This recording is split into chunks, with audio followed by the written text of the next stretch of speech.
This is not the forever future. This is crisis schooling. It's not homeschooling. It's not in-person schooling. It's crisis schooling. School's about to be back in session, and for many students, this new school year begins from home.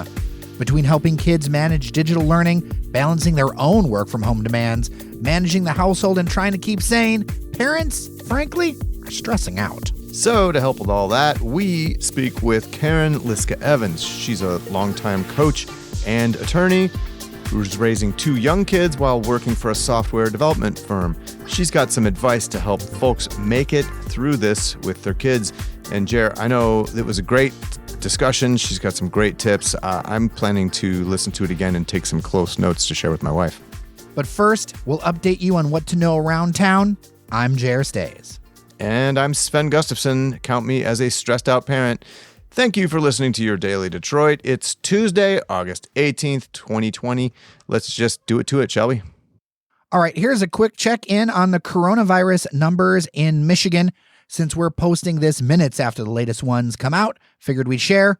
The state now has more than 93,600 confirmed cases of COVID-19, with 455 new cases announced today. There were 15 deaths reported, with 7 thanks to a records review, bringing the total to 6,340 fatalities. Our statewide transmission rate, or RT, sits at an even-steven 1.0. However, both Oakland and Macomb counties are showing troubling signs.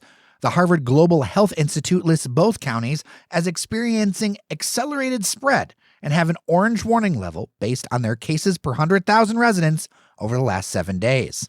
2 other counties are of major concern in the state, Menominee and Ontonagon in the Upper Peninsula. Both have case levels that the Institute considers high enough to shut them down with a stay-at-home order. Additionally, the Michigan Unemployment Insurance Agency has asked for new federal funding for an additional $300 per week to go to Michiganders for unemployment benefits. The proposal would also allow for existing unemployment trust fund payments to count as the 25% in matching funds required for participation in the program. It's unclear at this time, without additional funding, how long the program will last. It's becoming clearer why Detroit City Councilman Gabe Leland is expected to plead guilty to charges of misconduct in office. There's a new wiretap recording that the Detroit Free Press has released of Leland and Detroit businessman Bob Carmack meeting in 2017. And we will put a link to the paywalled article and audio on the Free in the show notes. It includes them working out the particulars of $15,000 in payments, which the FBI says Leland agreed to in exchange for preventing the city's sale of property allegedly owned by Carmack. They reportedly did the deal over vodka sodas, lemon drop shots, and screwdrivers at a strip club on Detroit's west side. I know, it's absurd. It is the Detroit frosting on this cake, man. For sure. Not only is this yet another example of city politicians gone bad, Sven, but in my opinion, sir, they have some terrible taste in alcohol. The last time I had a lemon drop shot was in Windsor, and I was 19. Yeah, and I mean, the last time I drank screwdrivers, I mean, I was in high school and I was drinking it with like the cheapest vodka imaginable. Like, you know, we would pour out like half the orange juice and just fill it with the rest of vodka. And I just remember vomiting most nights after drinking that. I mean, this whole story makes me kind of vom. Yeah, it's terrible.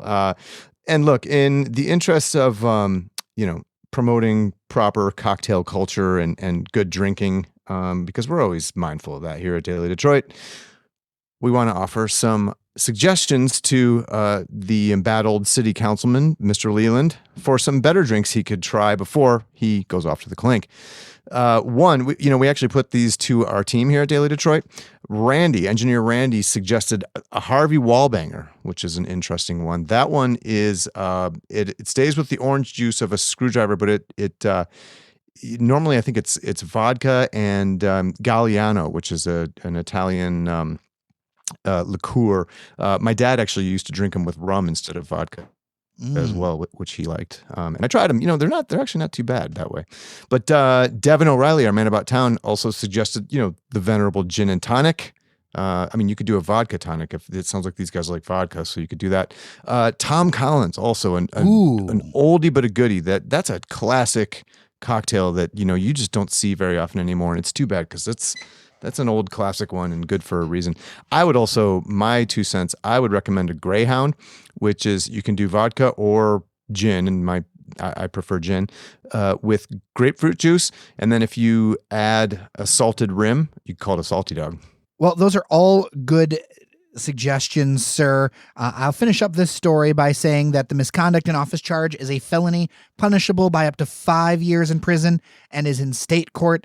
If Leland does in fact plead guilty, and I suggest he try all these cocktails before he does, he will immediately lose his city council seat. Leland has represented the 7th council district since 2013, and that reaches roughly from Dexter to Rouge Park on the city's west side. Only Daily Detroit gives you this story with recommended cocktail substitutions. A rising developer in Detroit and Highland Park has unexpectedly passed away. Eric Means was 48. Means was involved in a number of high-profile projects, including the Metropolitan Building in downtown Detroit, as well as the Garden Theater and Great Lakes Coffee Midtown location. The cause of death was not made known. In an era where many developers fall over themselves to publicly talk about their community commitments, Means did his work quietly and with impact. When an industrial project he was working on in Highland Park meant that a longtime resident needed to move, Means not only bought her a new house, he rehabilitated it just for her with new floors, appliances, and more. A longtime friend of the podcast posted that Eric Means resisted being interviewed in the news media over this kind of charity work. It's a reminder of the many Detroiters who do things not for Twitter or Facebook points, but because it's what's supposed to be done. There are many stories of that around town over the years. Praise for Means has come from a number of officials and local leaders, including the Detroit City Council president and Mayor Mike Duggan. Eric Means leaves behind his wife Tracy, 3 children, and a lasting impact on the city he loved. Yeah, sad to hear it. 48 years old is way too young to, see your life. And frankly, we need more developers like him in the city, who are responsive to the community. And I mean, frankly, we need more business leaders like him. I mean, whether they're in real estate or something else. I mean, people who are responsive to the community, Black-owned business leaders. We need more Eric Means.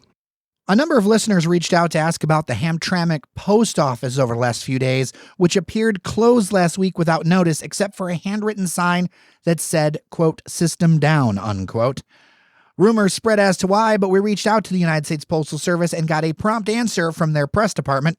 It turns out that it wasn't a power outage at 2933 Kniff, but in fact their computer systems at that branch were in fact down.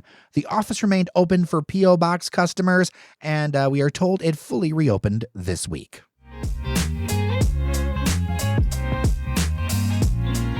Before we get to our feature conversation, a reminder to call in with your questions, feedback, or ideas for our show.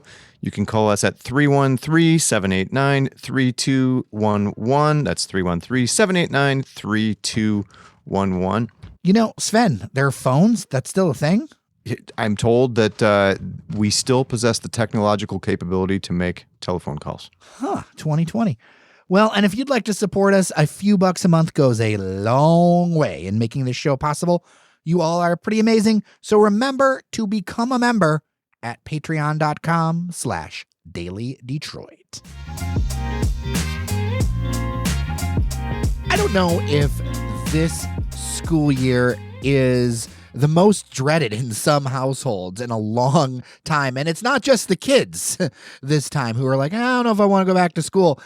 It's the parents dealing with juggling so much stuff. And especially this year, because a good number of districts are going to have to do this online. Joining us again is Karen Liska Evans. She joined us a few months ago to talk about juggling all of this stuff at the start of the pandemic. Well, now we've got a whole new set of challenges, one that was brought on by the fact that we really haven't gotten our arms around this thing. So we're going to be dealing with remote school. We're going to be dealing with balancing work schedules, parenting, all that kind of stuff. So Karen, welcome back to Daily Detroit. Thanks so much for having me. I'm really looking forward to this conversation. So I guess I would say the first thing is What is your mental state with all this kind of stuff? Because you're a parent too. Yeah, absolutely. I have a child who's going into her first grade year. I have a son who's going into his third grade year. And before this, we thought they were going to be in the same exact classrooms as before. We were looking forward to a year of no changes. And instead, we're getting the year of all the changes. And so my mental state for a while was extreme heightened anxiety. How are we going to make it work? Do we decide in person or remote? Because our school offered both options. And at this point, I feel like partly embracing the unknown, not trying to overplan because that's likely to get disrupted, and partly like, I think we're going to figure it out and I think we're going to get through it, and partly like, I also don't know what the F I'm doing. It's all of those things.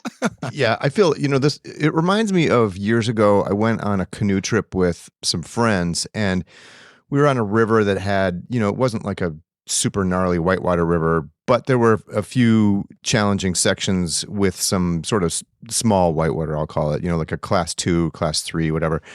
And my friends were in a canoe and they were kind of timid. Their approach to these kind of rapid sections were they would stop paddling and they would float really slowly and then they would wait for the current to sort of grab their boat and like whoosh them down the rapids. And I don't think it was a very successful strategy personally. I would have advised like paddling quicker, but I feel like I'm in that kind of boat right now. Like I'm kind of just waiting for like, I have no idea what's going to happen. I don't know how to paddle right now, but pretty soon the current's going to grab me and it's just going to be insane. That's a really apt analogy. Absolutely. So what kind of advice do you have for parents out there? And I know there are a lot of them because I think, correct me if I'm wrong. Maybe you're hearing differently, but it seems from what I'm hearing, most everybody is going back to, online learning and not going back into the classroom. So with everybody already trying to work from home and do that with bored kids around the house, what do we do now that they're going back to school? And especially because I think most districts are, we already had some online schooling in the spring, but I think in the fall now, they're kind of like ramping up expectations and expecting that everybody's, we've got this sort of under our belts a little bit and things are going to be a little bit more intense and a little bit more serious and structured than it was before. How do parents navigate all that? How do parents navigate all that? I think part of it is being ready for the shifts to happen. I think when I see the most anxiety and concern from the parents in my community, it's when there's another change, there's another bump in the road, there's another curve in your river, and it feels like it restarts our feelings all over again. So I think part of it is just be ready for things to shift and change, right? Your child's teacher might start with Google Classroom and it doesn't work well, so they shift to something else. There are quite a number of people planning to start in person also, but that is possibly open to shifting back to totally online if our phases move back here in Michigan. So be ready for that. I think sort of having a mindset of not trying to overplan for the future, but also trying to be ready for when those shifts happen so that they don't hit you as hard, I think is really important. I think another piece of advice is the schools may have higher expectations. And a lot of that is because they then are accountable to standards and standardized testing and all of those things. But as parent communities, we might need to work creatively with our schools in a cooperative, not adversarial way to kind of push back on those expectations if they start to feel unreasonable with a solutions-oriented approach, right? Not calling the school and saying, how dare you demand my child do this much algebra today, but more like, hey, you know what? We're talking as parents and this amount of algebra doesn't feel feasible. Here's some other ideas that we have. And let's all keep in mind collectively that this is just for now. This is not the forever future. This is crisis schooling. It's not homeschooling. It's not in-person schooling. It's crisis schooling. And I think having that mindset that we're not trying to put in place things for forever is really important. So I think mindset is the very first thing that really matters. And then I think setting expectations and looking into your child's developmental stage and learning more about what's really appropriate as far as expectations. Children are in school 6 or 7 hours a day, but they're not being instructed for 6 or 7 hours a day. There's breaks and there's recess and there's goof off time and. If you look in the research, there are certain age groups that you can say, okay, for this age group, it's appropriate for them to be learning for 2 hours a day. For this age group, 4 hours a day. So getting in line with what those expectations are developmentally can help you as a parent sort of shift to what you can reasonably expect. And then I think, giving your kids this opportunity, this is the third thing, for following their passions. If we're going to be at home anyway, and like you said, they're getting bored, boredom can create creativity. We don't necessarily have the luxury of time to wait until creativity strikes them, but we can use this opportunity to sort of shape a path for them to explore the things that they're really interested in exploring. My daughter is super interested in cooking, and for her birthday last week, I got her this very tiny little baking set, and it's like those tiny cooking videos you see online where they make little tiny miniature food that like a Barbie could eat. She has a cooking set that's that size, and she can make all the recipes in a toaster oven. And so like she can do it kind of on her own with supervision once the oven comes into play, but it's not creating a lot of huge mess. It's not creating a ton of money in ingredients like if she was trying to bake on a full scale. And it'll give her this opportunity to explore this thing that she's super interested in. And oh, by the way, you have to think about measurements and chemistry. So I could argue if someone wanted me to that there's some STEM going on. What tips do you have for parents for like time management? My sons are 9 and 12. Like I'm kind of banking on my 12-year-old to be fairly independent and self-directed, and he can follow the schedule and he's pretty good at that.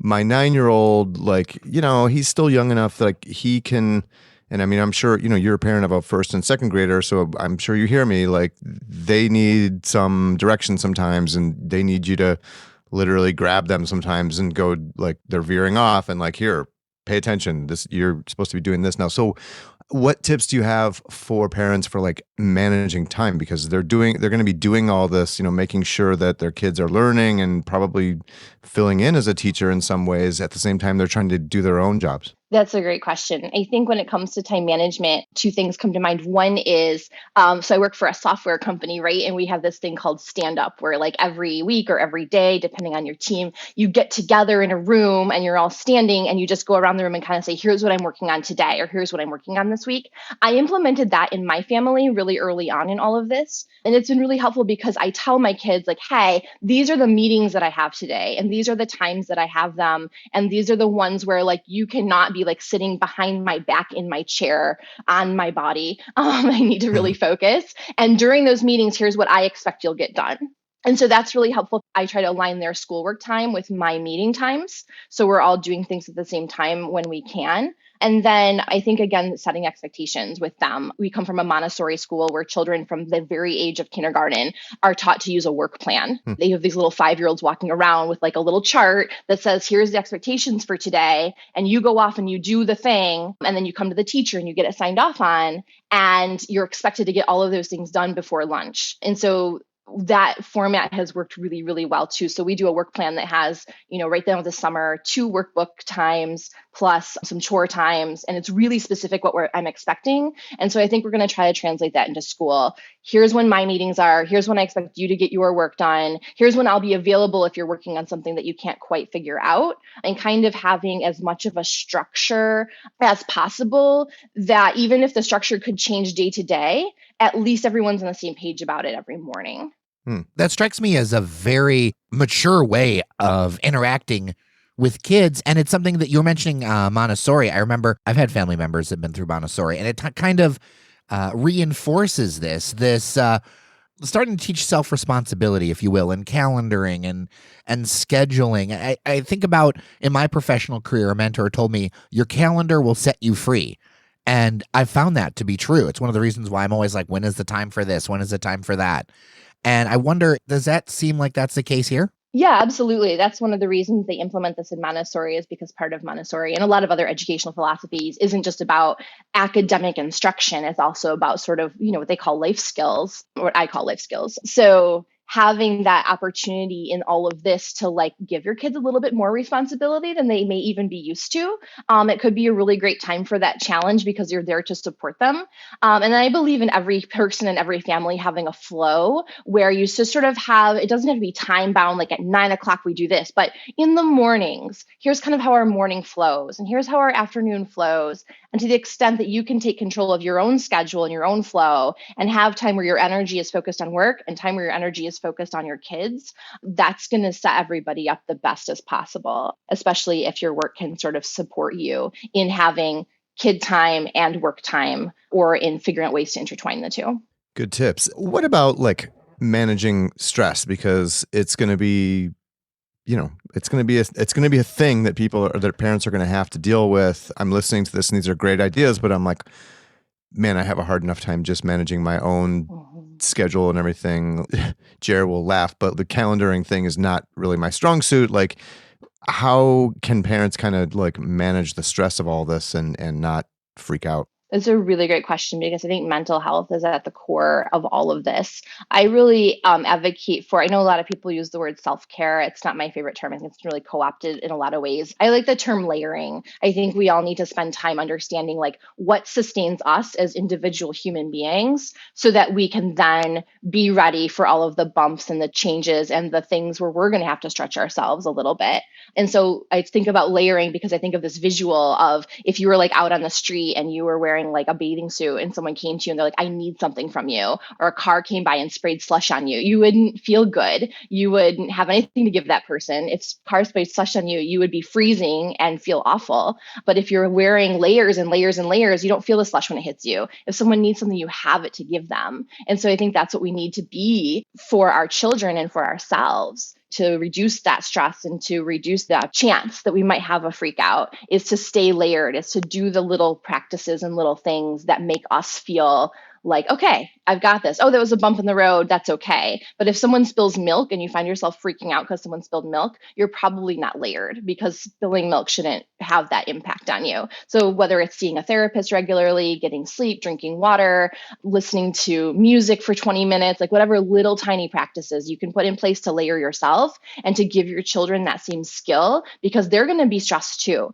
They're going to be apt to freak out too. Their tensions are going to be high too. So figuring out as a family what sustains us. And if it's lowering expectations around academics, if it's allowing for like every night is movie night, like this is the time where we might have to give a little bit on things like that in order to preserve the baseline of our collective mental health. Yeah, you bring up a good point about the kids and their mental health and their stress and everything too. I mean, I know my kids are stressed as well because, they're not in the classroom, they're not seeing their friends, which is a big deal. That's a huge part of school and the beneficial parts of being in a classroom, and they don't get that. So, like, I know we've had a family in my youngest child's grade has reached out to us with this idea of forming a pod, which I don't know that we've really talked it through, like how it would all work, but the idea is basically that we would like agree to kind of commingle, and make sure that we've all been careful about COVID and everything. But essentially the two kids would get together once a week or maybe twice a week or whatever, and we'd alternate at each other's houses to do study time and, probably play and everything. Like, I mean, do you have any sort of similar ideas along those lines about how, we can kind of help, I don't know, normalize this weirdness for our kids a little bit and make it a little bit happier for them? I love that idea and I love that question. Normalizing it and making it happy for them, I think are really important priorities. I think pods are definitely a thing that are happening. And I think if the families can agree on, what are our boundaries, what are our expectations, if you go out on the weekend, you need to sort of communicate that to the other family. Like, where are we all with that? And having a really strong trust-based agreement around those things, I think is really important. So in addition to pods, I think, especially for older kids, they can do a better job of staying socially distant. So if it feels comfortable and available, regular meetups at a playground outdoors where everyone kind of maintains their distance and gets to at least see each other and interact in that way, even if they can't come physically close, I think is really something to explore. A lot of education philosophies value outdoor time anyway and all the benefits that it has. And so prioritizing outdoor time and maybe using that as a learning environment when that's available. My mom tutors children virtually in other countries. And so she brought the other day the idea of she could tutor my kids over Zoom and give them that attention and that one-on-one with someone who isn't me and who isn't their teacher. And that sounded like a really great other way to give them interaction with grandma because we can't get together as much, as well as sort of, foster the academics. Some people are doing some smaller schools where they're hiring a teacher or a tutor to facilitate learning within a pod. So that's another option if it's available for comfort levels and budget. Interesting.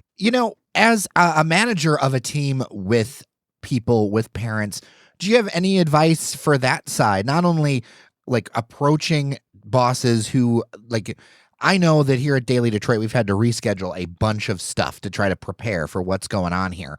And any advice for people dealing with their managers and managers who are dealing with parents on their teams? Yeah, that's a really great question. It's something I've been talking to a lot of parents about lately. I think for parents who are dealing with their managers, right, I think it's always important to be really clear about what you're asking for. If you're asking for working hours to change, or you're asking for shifts in expectations, or whatever it is, be really clear, because a manager can't do a lot with you coming to them and saying, this is too hard, I don't know what to do. So being real with solutions, portraying them in sort of a win-win way, like this is why shifting this meeting would really be better for all of us. And then being willing to collaborate with a manager or teammates on being really creative about how to get things done if the way that we're trying to do them now isn't working. And I think for managers trying to manage employees, I think definitely checking in and making sure proactively, especially if you're not hearing from certain team members very often, how are they doing? And not just how are you, but how are you really? Because the last thing you want is to realize they're hanging by a thread and you could have intervened months ago and it would have been so much easier back then. And so checking in with people,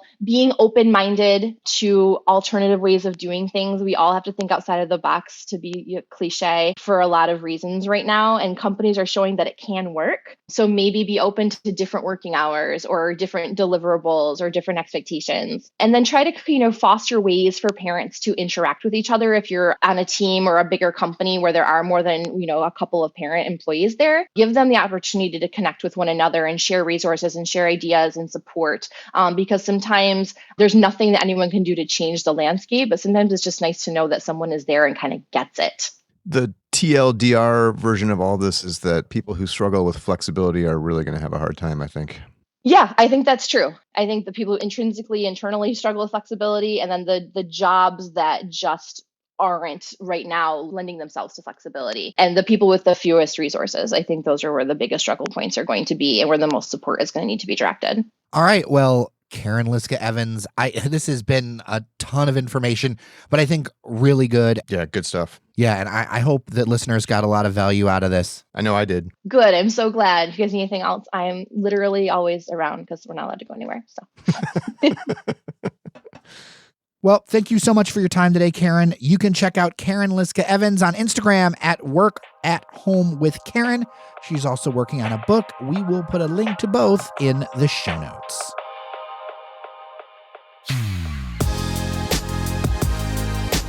And Sven, we are done for today. Done, I tell you. Dude, I'm so done. With that, I'm Sven Gustafson. And I'm Jer Stays. Take care of each other, and we'll see you around Detroit.